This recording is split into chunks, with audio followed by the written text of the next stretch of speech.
भगवान शिव कह रहे हैं, ओ होई है सोई जो राम रच रखा, वो कर तर्क बड़ा पैसा खा। राम सिया राम सिया राम राम सिया राम सिया राम जय जय राम। मंगल भवन ओ मंगलहारी, उमा सहित जपत त्रिपुरारी। राम सिया राम जय जय राम। राम सिया राम जय जय राम। तो माता सती जा रही हैं और इधर भगवान शिव मन में सोच रहे हैं, वही है सोई जो राम रचि रखा, प्रभु जो रच दिया होगा वही होगा, हम कितना भी प्रयत्न कर लें तो भी नहीं होगा।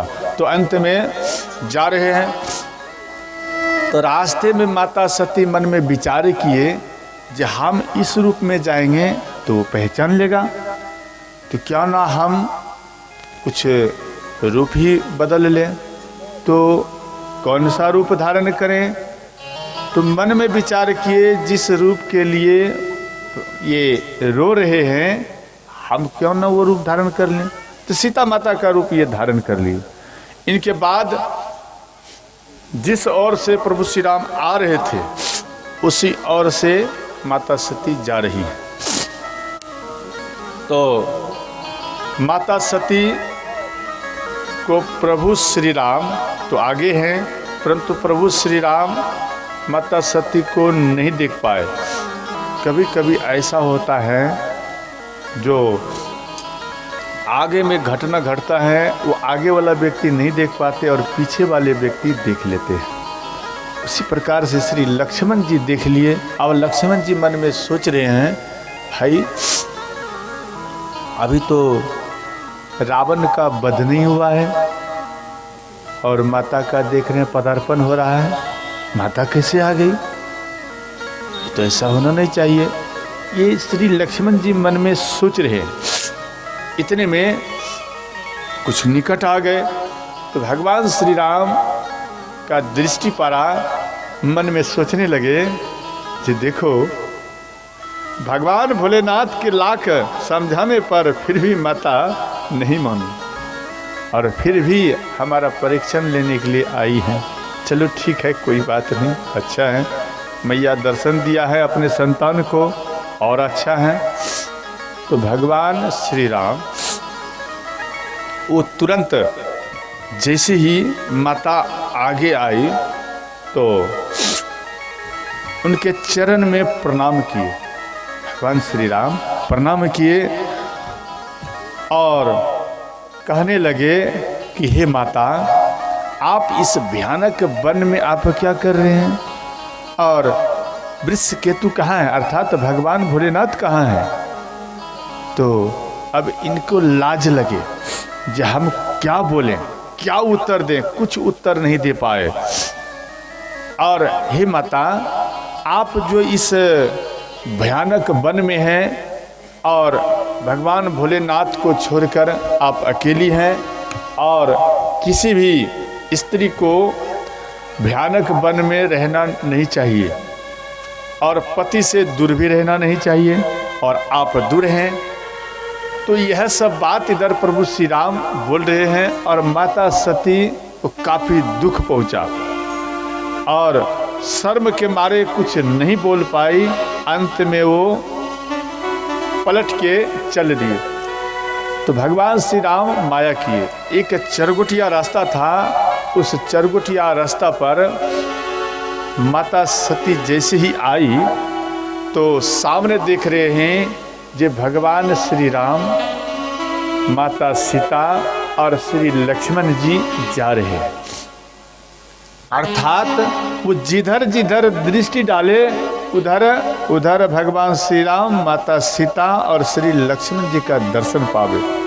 और ये फिर पुनः पलट कर वापस जब देखने लगी तो देख रहे हैं ये तो भगवान श्री राम रो रहे हैं, इधर रो रहे हैं, इधर देख रहा है, जा रहे हैं। तो इस प्रकार का जब वो देखे, अर्थात वो जिधर दृष्टि घुमावे उधर ही राम सीता का दर्शन करते थे। अंत में ये नयन को बंद कर लिए। ध्यान देना, ये नयन को जैसे ही बंद किए तो नयन को बंद करने के बाद वो चरगुटिया रास्ता पर बैठ गई। नयन मुंदी बैठी मघुमाही, बैठ गए। अब मन में विचार करने लगे कि शायद हमने सबसे बड़ा गलती किया है और हम प्रभु की बात को काट दिए। ये सबसे बड़ा गलती हमारा हुआ है जीवन में, भगवान भोलेनाथ हमें क्षमा नहीं करेंगे। तो अंत में जैसे ही प्रभु श्री राम को याद किए, कौन? माता सती, कि हे नाथ आप अपनी माया को समेट लो, हम आपको अब समझ चुके हैं, इसलिए आप हमें क्षमा कर दो। तो भगवान श्री राम अपनी माया को समेट लिए। इनके बाद जब इनका नयन खुला तो खुलने के बाद जैसे ही देखे जे रास्ते में कोई नहीं है, पीछे घूम कर देख रहे हैं तो प्रभु श्री राम हैं और श्री लक्ष्मण जी हैं, ये सब रो रहे हैं। तो अंत में ये भगवान भोलेनाथ के पास आए और भगवान भोलेनाथ पूछने लगे जे किस प्रकार से आपने परीक्षा लिया है।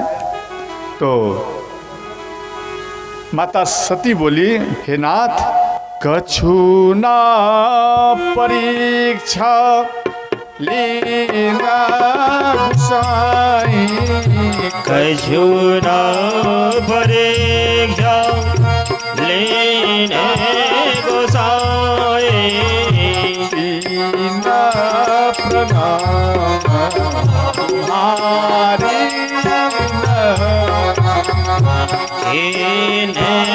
प्रणाम तुम्हारे। जिस प्रकार से हे नाथ, जिस प्रकार से आप प्रणाम करते हैं हे नाथ, ठीक उसी प्रकार से हम भी प्रणाम किए और चले आए। तो भगवान शिव मन में सोच रहे हैं कि भाई हम इतना 1000 बार समझाए, देवी समझ नहीं पाई और ये केवल गई और प्रणाम करके चली आए, ये कुछ ठीक नहीं लग रहा है। भगवान शिव मन में समझ गए जी कुछ ठीक नहीं लग रहा है। तो भगवान शिव क्या किए, ध्यान लगाए, थोड़ा सा ध्यान लगाए। तो ध्यान में देखने लगे सती क्या किया है। तब शंकर देखऊ धर तब शंकर देखऊ धर ध्याना, सती जो चरित सब सती जो कीन्हे चरित सब जाना।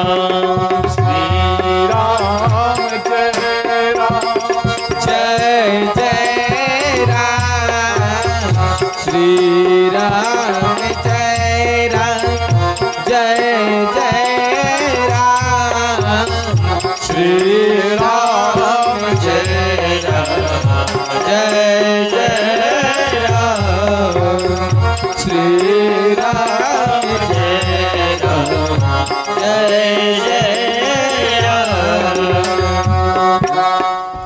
भगवान शिव ध्यान किए, ध्यान के माध्यम से जान गए। तो अब मन में भगवान शिव विचार करने लगे कि देखो ये मेरी माता का रूप धारण कर लिया है, इस नाते से ये हमारी माता है।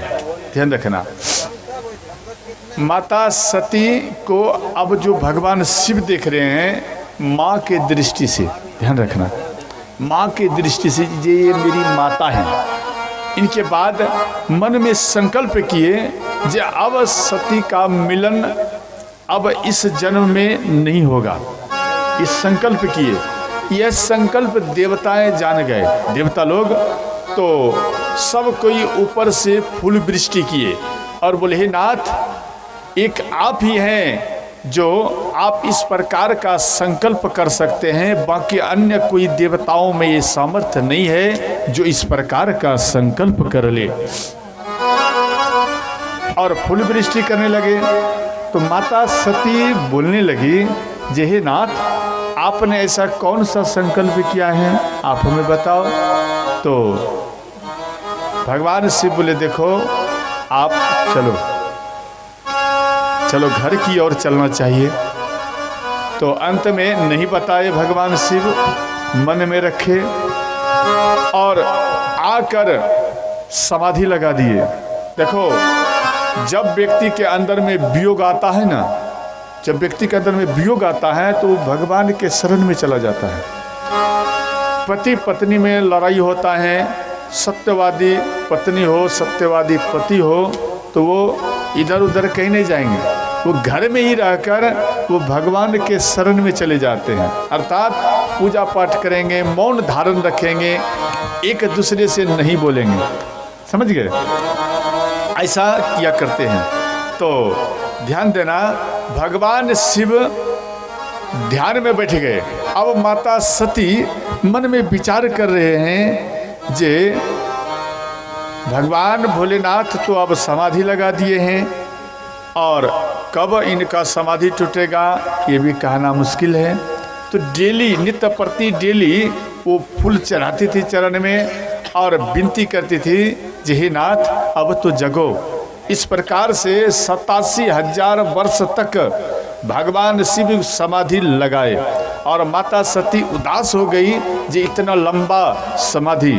तो ध्यान देना, बीते संवत सहस 87, बीते संवत सहस 87, पति समाधि